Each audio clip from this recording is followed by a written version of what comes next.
What's up and welcome back to Cleats to Whistle podcast. We are here at Frederick Douglass here in Lexington, Kentucky. We have Coach McPeek here. Very honored to be here, man. Yeah, I'm just excited. We had like two interviews, and they were phenomenal. Phenomenal. Very well spoken young man, very respectful. You're doing a good job. Appreciate that. Thank you. Thanks for coming. Okay, and just let me tell you who we're dealing with, all right? We got a Adidas All-American Bowl coach from 21 and 22, okay? State runners up here in Kentucky, 20, 21, 23, and we have state champs 5A in 22. Mm-hmm. So, honor to have you on, man. This is who we have on the podcast. We had back-to-back. We had Danzer on last week. Now we got another champ on right here, and it's just an honor to be here, man. You can feel the energy. These kids are awesome. I appreciate that. Thank you for the kind words. It's a situation where we have really good players, but I have a really good coaching staff that I want to give a lot of credit to.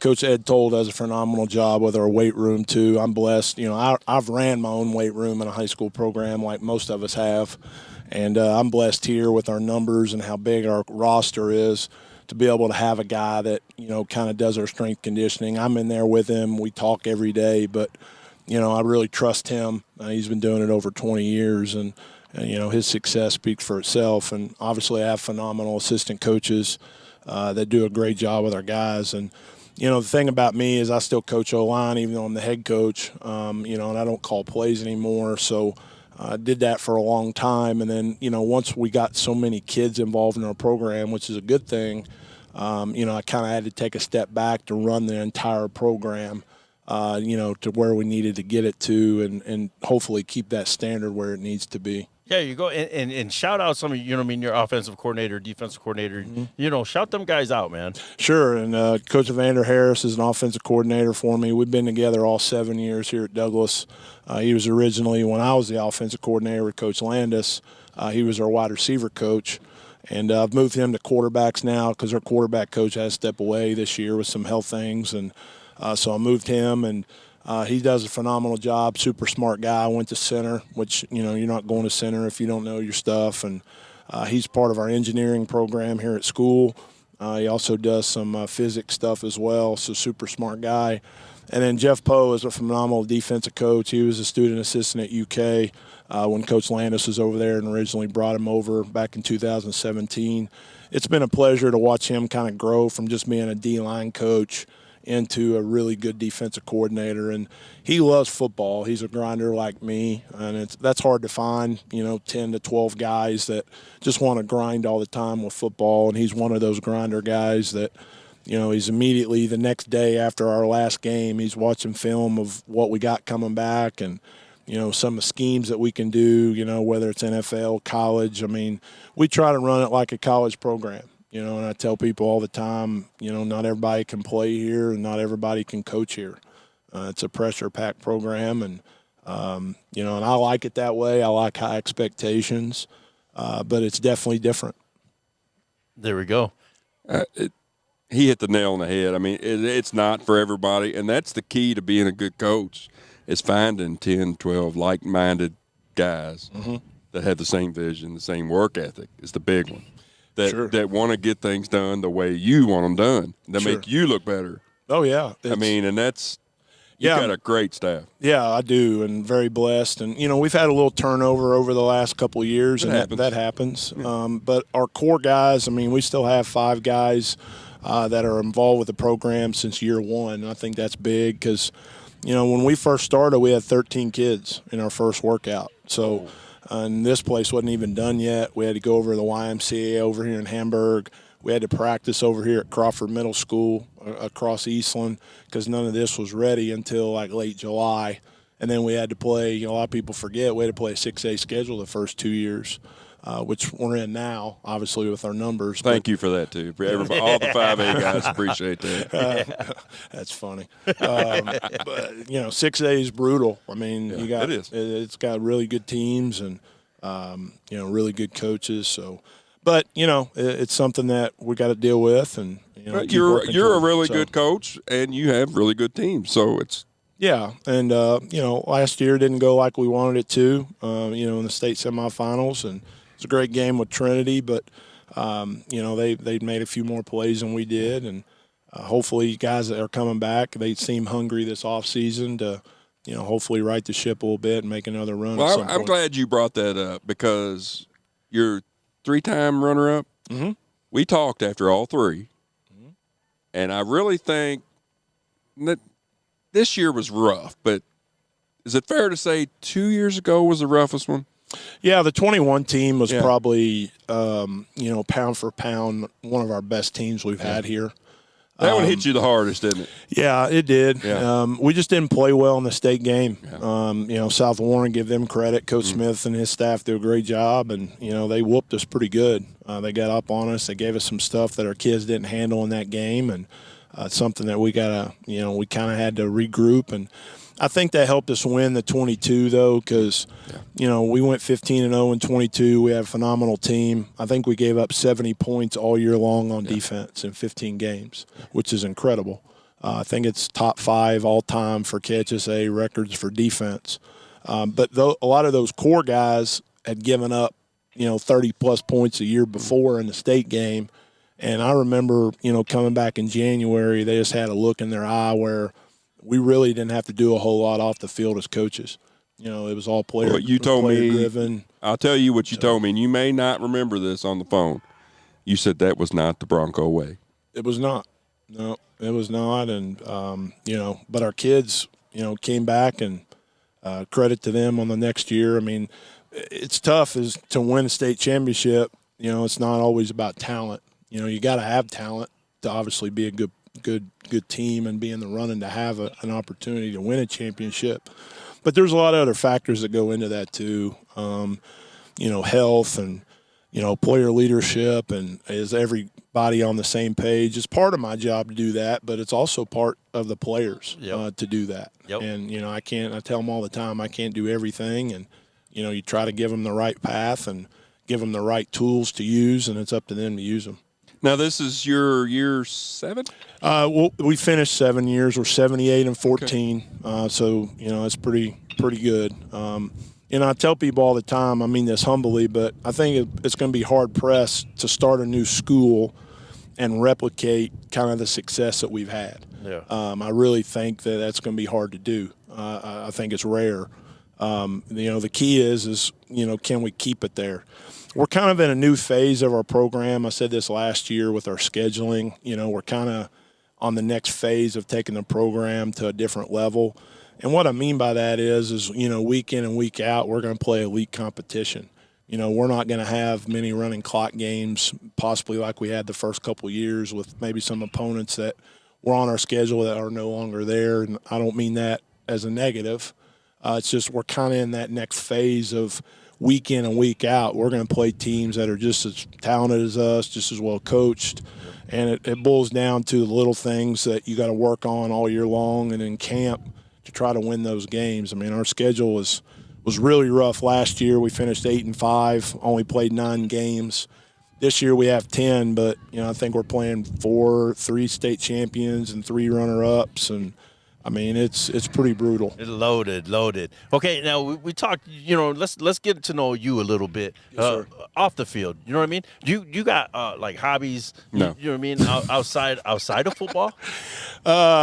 Not all. If you were to ask my wife, not a whole lot. I knew the answer to that one. Yeah, I mean, this program takes a lot, to run. And I know Coach knows that, but it takes a lot of your time. And I'm blessed, I don't have any children of my own. Me and my wife have been married since 2006, and she's also a teacher. Her name is Sarah, and, she understands that, I have to have a lot of time here to commit to run it the right way like I want to run it. The McPeek name from back home where I'm from in the Ashland area in eastern Kentucky is where I grew up. If you were to ask most people when they hear that name back home, they're going to automatically associate it with football.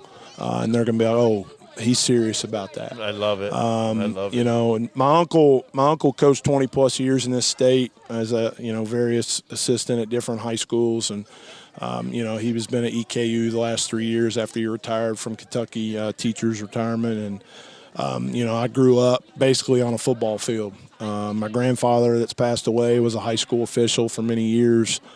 He started our youth league program back home.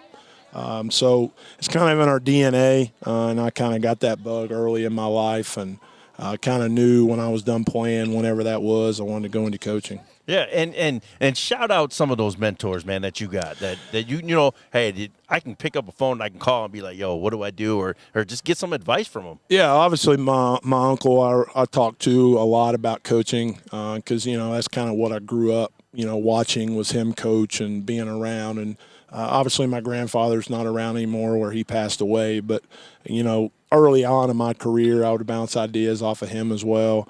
My high school coach is Ivan McGlone, which is a legendary guy at Russell. To me, he is Russell football. He passed away a few years ago. I really miss talking with him because I would talk to him about a lot of things, just, fundamentals, because he was an old school coach like Coach Haywood at Belfry. They had many battles with Belfry and Russell. And, many things I learned from him was, I always go back in my head. I can hear him saying this is it's all about blocking and tackling. And that's it. You got to be able to do the basic fundamentals to win. And everything that you do, all the new stuff's great. We do some of the new things. We have a lot of the new tools and everything else that we do. But at the end of the day, when we lose football games, it's probably blocking and tackling and turnovers. And when we win football games, it's probably because we did those well. And it's a simple game. Exactly right. Made very complicated by us as coaches. Yeah, exactly. Just a lot of guys, I got a lot of acquaintances and friends in this business, obviously doing this for 20 years. And there's a lot of guys I can call on and ask them different things. Obviously, my college coach at Marshall is still around, Coach Bobby Pruitt. And I got a really good will to win from him, which we did a lot of winning in college. So just all the components of what it takes to have a winning culture. Yeah, and what's that one thing like that made you want to get into coaching? I know you had, your grandfather. Just you had so many great men around you. True. But what was that one thing that this is what I want to do? Yeah, I pretty much decided when I was in high school, as I was going through the process of playing the game and kind of getting into it, I knew that I kind of wanted to go into some type of coaching.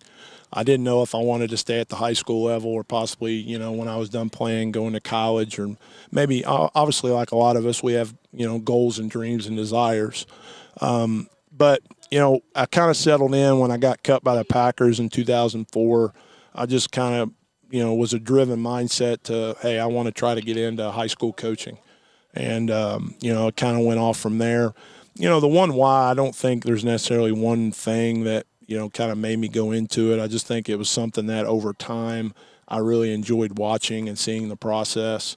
And I think a lot of young guys that are coming into this business, and I'm sure Coach would attest to this, that are coming into coaching, they don't quite understand right away what it takes. Obviously, you're not going to get rich doing this by any means. And it's hard to find guys that kind of want to do that. I'm blessed here to have a couple of young guys that really understand that. But, overall, it's something that's I worry about it. I worry about the game, over the next decade. I do, just because there's not a whole lot of things coming into the game that are positive. You're not having a huge amount of number of coaches and a huge amount of number of educators like you used to. I really worry about it. Wow. Yeah, well, and then like we say how to deal with pressure. Mm-hmm. This program, like you said, is built on pressure. It is. You got diamonds all around. You got Ty Bryant playing for UK right now. Yeah. You know what I mean? You have that pressure on you. You have a great support system at home with your wife. Mm-hmm. You know what I mean? How do you deal with that pressure? It's something that, I've really got to, the older I get, it's something that you just kind of deal with. But, social media has really made an impact with coaching, in my opinion. And, it's easy to say that you ignore it, you don't pay attention, and we do that. All right, but when you're constantly getting messages and screenshots and people talking about different things within the program, it does affect you as an adult too. And, you got to really get away from it, whether that's dead period, taking a few days off on the weekends. Like this time of year, I really try not to do a whole lot on Saturdays and Sundays. It's hard sometimes because obviously we have stuff that we got to get done. But this time of year, in that January, February, March, gearing up for spring ball, I still try to get away from just the day-to-day operations during the weekend because during the season you can't. We're 7 days a week, doing stuff, as you guys know. So in order to run it and give yourself an opportunity to win against the people we got to play. So I try to get away from. Obviously, I try not to vent to too many people. I keep a lot of it in, but my wife hears a lot of that, and she would tell you that when I go home. And, she hears a lot of the negatives that I got to get out, in that aspect of it. Or I rely on people that have been doing this a while, as you mentioned, with mentors, just to get that information out because you can't keep it all in, because a lot of our interactions, as coaches sometimes are negative, especially as a head coach. It's a situation where some of the things that we deal with on a daily basis are all negative. So you got to really have an outlet to talk to people about that, and it is real. And but again, I would much rather have that than the other end of it where it's kind of a hobby. I'm not wired like that, where it's just a hobby. Some guys are, and there's nothing wrong with that. There's nothing wrong with that. You can still give back positively for as a coach, and this be a hobby. You don't want to put as much time in and effort and energy. There's nothing wrong with that, but for me, I'm not wired that way. Yeah, and I want to say too, Coach is a great follow. If you want to just see what's going on with this program, man, I will actually put his Twitter down here. Phenomenal, man. Now you have like leadership sessions in the mornings, man. That's phenomenal. But kind of explain like what you do in that. Yeah. So this year I tried something new that I haven't done is, I met with our coaches after, we had a break in December, obviously. Then we came back, in January, and I met with our coaches and just asked, give me 10 to 15 guys that you think coming back to our team that could be, leadership council guys, that we could go to and talk to them about what's going right, wrong, and different, good, bad, ugly within our team. So I got that list together, and we did a book study all January, February, and we finished up the first week of March. So that went phenomenally well. I can't take credit for that. I've seen a lot of colleges do it, but we did a lot of stuff just about, player-driven leadership and what it takes, because a lot of these kids don't get any of that anymore. It's so independent-based, social media-based, selfish-based. And when you're playing a team sport, as Coach will tell you, you can't do that.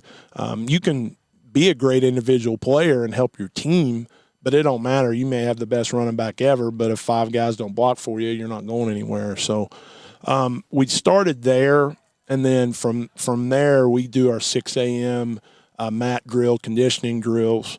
We do about eight of those on Friday mornings. We just do them on Friday mornings. And that kind of leads into our spring ball. So there's two main reasons I do that is, number one, I want to kind of see who's in, who's really taking this serious. Because it's really easy for us. I mean, we have in-school weightlifting and we have after-school sessions.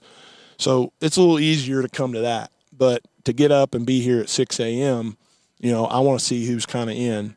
And then the other reason is it's kind of a scientific-based thing of getting their body up, getting up and getting used to that type of morning, getting up and getting their body, try to get in the bed the night before, because we do spring ball in May, the first 3 weeks of May. We go Monday, Wednesday, Friday for 3 weeks, and we do it at 6 a.m. So we go before school, and if you're not there, you're probably going to get your job, taken in a lot of ways because we have a very competitive roster. So there's really 2 reasons of why I do that. But anyway, after we get done with our mat drills, our conditioning drills, then we go into our leadership circles, which are 10 to 15 guys within those small circles. Right. And each assignment is a coach, but within that is one of the guys that did the book study. So all of our topics of that leadership circle is based upon the topics of the book study, which for us, we did the locker room, just the different aspects of the locker room and all the different diversity and how you all got to come together. It doesn't matter. So just a lot of those components of those kids basically talking to one another, getting to know each other, because, again, we're blessed with big numbers. So a lot of our younger guys may not get to know our older guys as much, and they may not know a little thing about that. So that's kind of how we do it. I can't take credit for that. I know Kirby Smart at Georgia and Saban at Alabama. That's where I first saw this about 4 or 5 years ago. And hey, if you're going to copy off somebody, that's two pretty good guys to copy off. No doubt. And that's not just football stuff. Sure. That's football stuff. I mean, that's great. Yeah, all those things, are going to help them when they, go for a business job or go in the military or they go on to play a college football or whatever else they got going on. You're exactly right. Yeah, and let's get into this last season. Oh, okay. Your key losses that you lost this year. We lost a lot on defense. We had 2 Power 5 corners.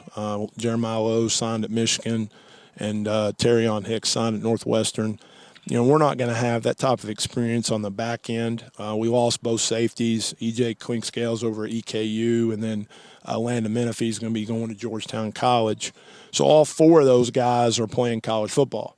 We lost those guys, so we kind of rebuild the secondary. We graduated some D linemen. We graduated 3 guys that played quite a bit. So I'm interested to see kind of who steps up with that and that rotational piece with our younger guys. Offensively, we were pretty young last year. We ended up having to play our starting quarterback that won the state championship the year before, Cole Carpenter, had elbow surgery early in camp, so he didn't play it down last year. And we had to play Jackson Stropman as a 10th grader, and he had to play Akron Hoban to start the season out, which is their top 15, 20 team in the nation. It was a great experience, but he would tell you that things were happening very, very quickly as a 10th grader out there. But it helped him. I thought he got better, but definitely our Achilles heel last year against good opponents was our offense because we were so young in a lot of spots. We have almost all of our skill guys back. All 4 of our running backs are back.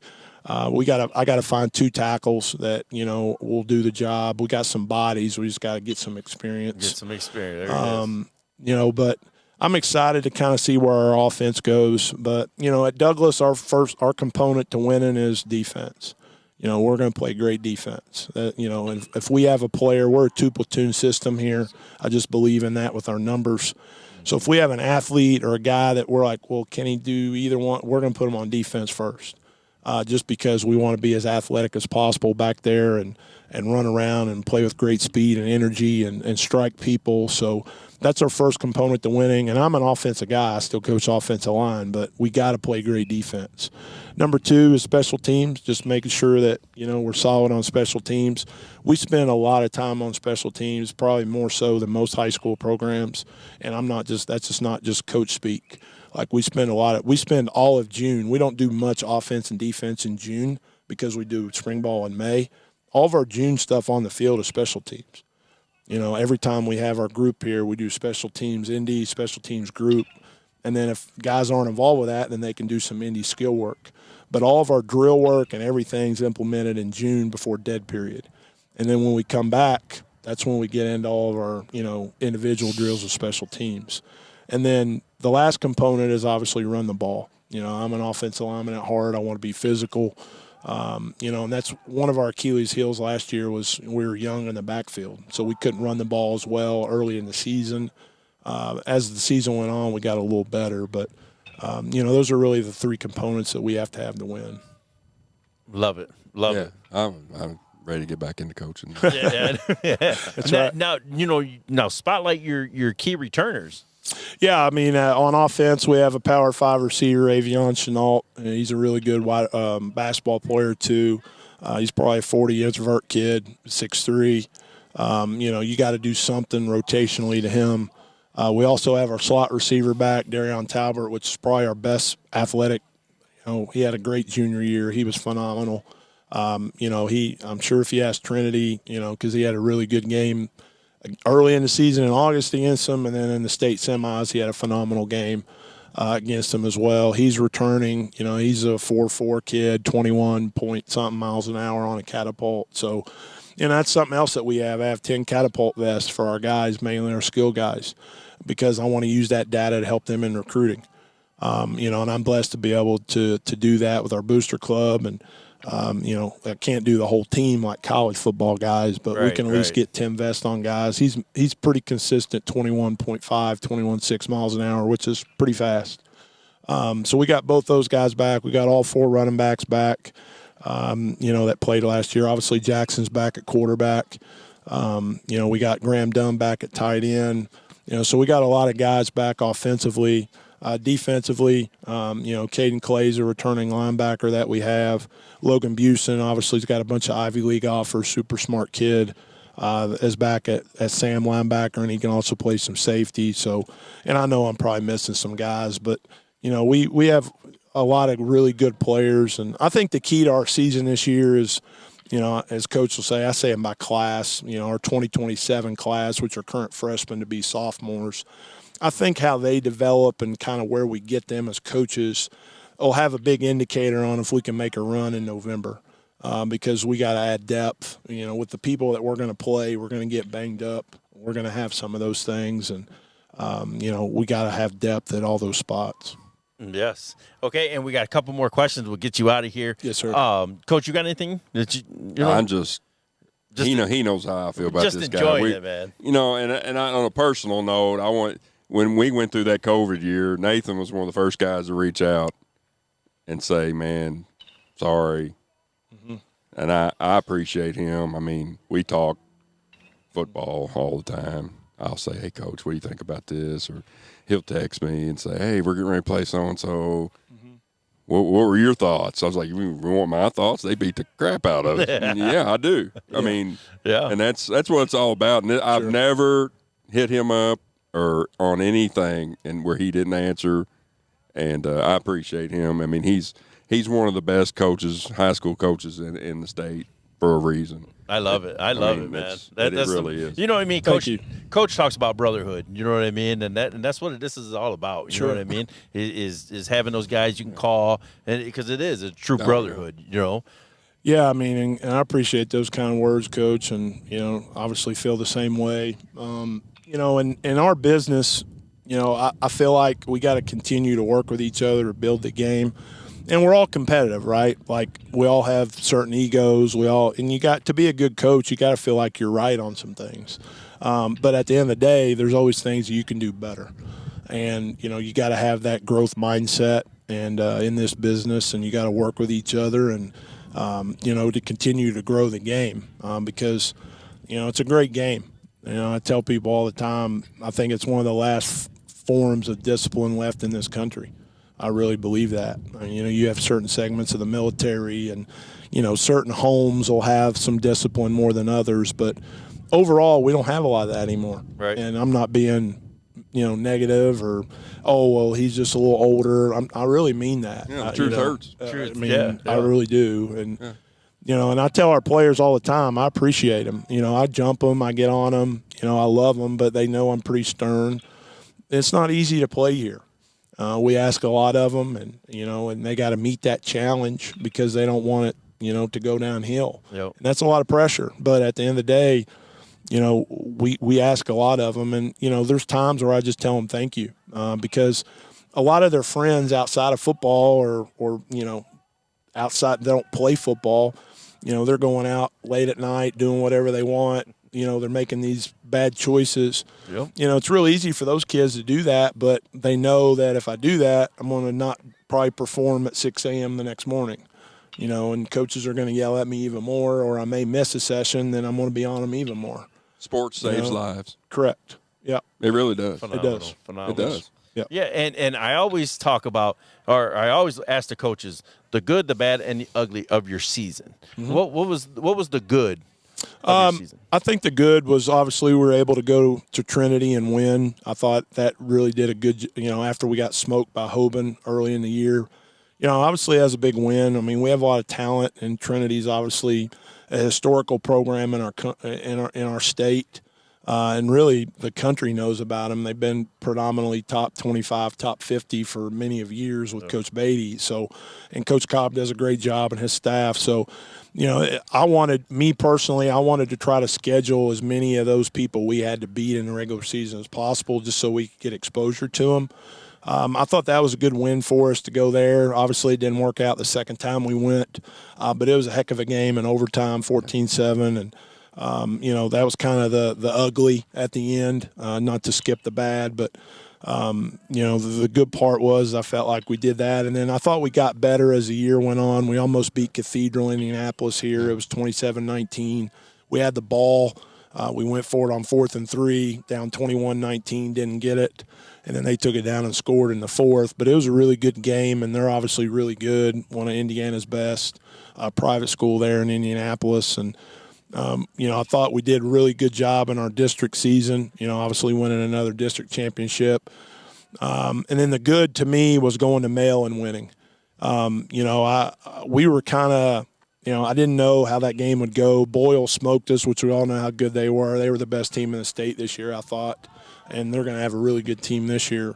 But I thought they dominated us, and we were licking our wounds. I wasn't happy. My wife said after the game, I've never seen you just walk off the field like that, because I didn't like how we didn't compete. You talked about Bronco standard. We didn't do it. Now, I give them credit, but we didn't play to our standard. So I didn't know how going into the playoffs we'd kind of recover. But when we went to Mail, that was the Broncos standard that we want. We played great defense. That's a tough environment. It is a tough environment, and they were really good. Yeah. I mean, that running back was really good. The quarterback was really good. Gainey was really good. Obviously, both tackles were humongous. Yep.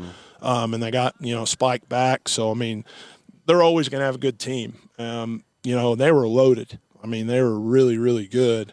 And, we come in and played great defense. We were able to run the ball. I think we had a couple of 7-8 minute drives during the game. And we kind of controlled the clock. And, we won 21-20. It was a great game, high school game. But that game really, epitomized to me kind of what our program's built on. We were probably a little underrated with the schedule that we had. We were a 9 seed according to the RPI, which if you were to ask Coach Wolf, we were probably not a 9 seed. But that's just the hand you're dealt when you have to play some of the people we have to play. And then, like I said, the ugly was just not finishing the overtime game. That was a tough feeling. I will say this, though. We had lost a player that week that had played for us in 22. Mental health is real with these kids, obviously. Yeah. Unfortunately, he lost his life due to that, and that was tough. It happened on Wednesday night, and Thanksgiving was on Thursday, and then we played Trinity on Friday. Looking back, that was a blur for us. Oh, wow. I didn't sleep Wednesday night because it happened Wednesday night, and then we had to come back and have Thanksgiving practice Thursday. That was very emotional. And then, go for Thanksgiving. You kind of don't see them during that day. And it's a blessing to practice on Thanksgiving in high school, but that was a pretty tough day. And then, obviously, we had to load the bus on Friday and go play at Trinity. So your kids handled it very well. They did. They could have just imploded and been done, and they did a really good job. They did. It was a great game. We just didn't – there's little parts of the game that Trinity executed better than we did, obviously. And then then they ended up going and winning the state championship against a great Bryan Station team. So they got a pretty good quarterback. Yeah, they do. He's a good player. He's a really good player. Really good player for a freshman. He's really cool, calm, collected. But to me, they're similarly built like us. I mean, they're phenomenal on defense. Yeah. The Coach Cobb is a defensive guy, and they're just phenomenal. They got great kids that really know their system, know their strengths and weaknesses. You have to really be dialed in offensively to score some points on them. I mean, I think Mel maybe scored 30-some on them, but it's rare that you get a lot of points on them. So it's tough. And but I would say that those three components, I was proud of our kids. 8-5 is the worst record we've ever had here. So I own that. It's not 0-11 bad, but 8-5 is not to our standards. We know that, but heck, this year, I mean, we got another good lineup. That You will not be number 9 in the RPI this year. No. So I mean, it's going to be rough. Yeah. So You'll be top 3 or 4.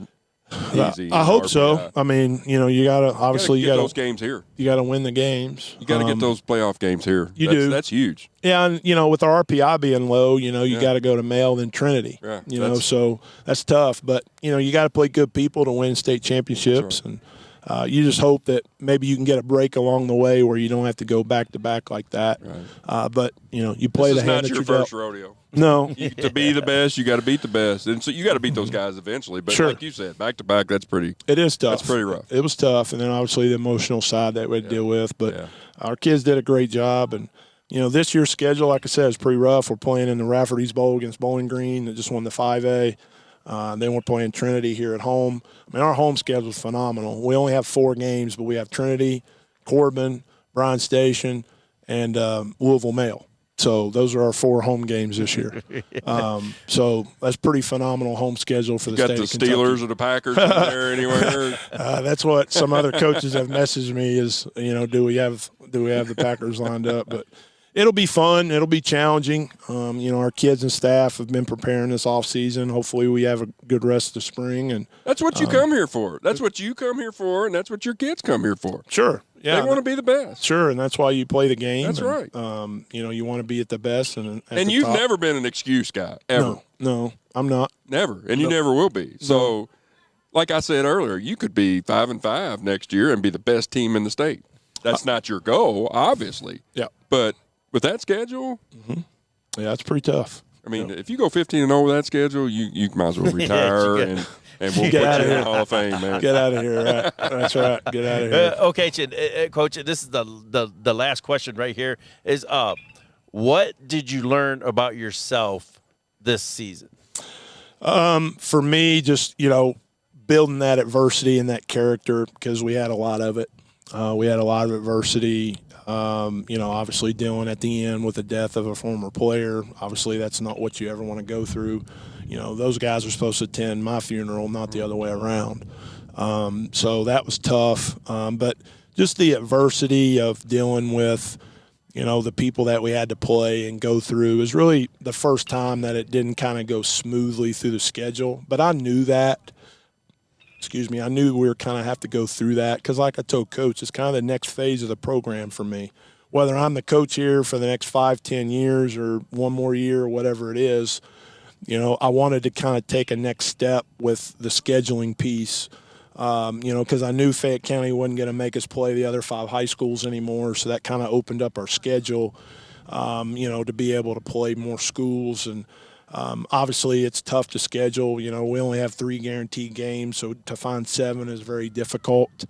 But for me, just to learn the adversity piece and kind of go back to my background as a player and as a coach, early on building what I, have been doing the last, 20 years in this business is just continuing to rely on that, the character and the adversity and the hard work. I tell our players all the time, you're not going to outwork me. Now, I hope you can match it, but you're not going to ever outwork me.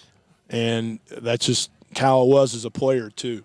My parents instilled that in me. I'm very thankful that I still have both of them.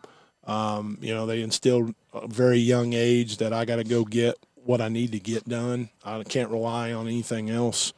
So, and I've always kind of been driven with different avenues in my life, whether it was playing or coaching or whatever. So, very blessed to be able to have that in my mindset and in my body, because there's a lot of people that don't, and you kind of got to build it over time. And it was something that, my parents really instilled in me at a young age. Love it. Hey, one more quick thing before we get off here. My favorite story about him is every time I bring up the name McPeek, they're like, who is that? I'm like, he's the guy that carried Byron Leftwich down the field when he got hurt. Yeah, I mean. That was a great story. That is what, as a fan, that was one of my favorite moments ever. Yeah, and obviously I tell the story about it a lot, but Byron obviously, he's not coaching the NFL right now, but he had won a Super Bowl with the Bucks, coached with the Steelers, and played for the Jaguars and Steelers as well. So, has a big background. He was with Arizona Cardinals and all that. So, but it was one of those situations where, and I show that picture of our guys, not because they know that whole story. They may have saw the clip. But just the brotherhood of football and kind of what it represents. It's teamwork in one picture. Yes, correct. And there was no word said either. It's a situation where, we just kind of picked them up and we went forward and, kind of went from there. So nothing was really said. It was just something that you do. And you couldn't get away with that in today's game. They would not let you go back in the game. But at that time, it was obviously a very iconic football probably moment. been apparent on the field. Yeah, probably. Yeah. So phenomenal episode. I appreciate you for having us out here, man. It was a true honor. The guys that you had on, phenomenal young men that you have, and I just appreciate you. Yeah, thank you all again for having me. You guys are doing a great job with your podcast. A lot of football guys are obviously tuning in and following, and keep building your brand and keep spreading, the great things that all these coaches and players are doing in the state of Kentucky, because I think that's great, and their stories need to be told. So great job, guys. Appreciate that. There you go. Like I always say, everyone has a story. We're here for them to tell it. Cleats to Whistle Podcast.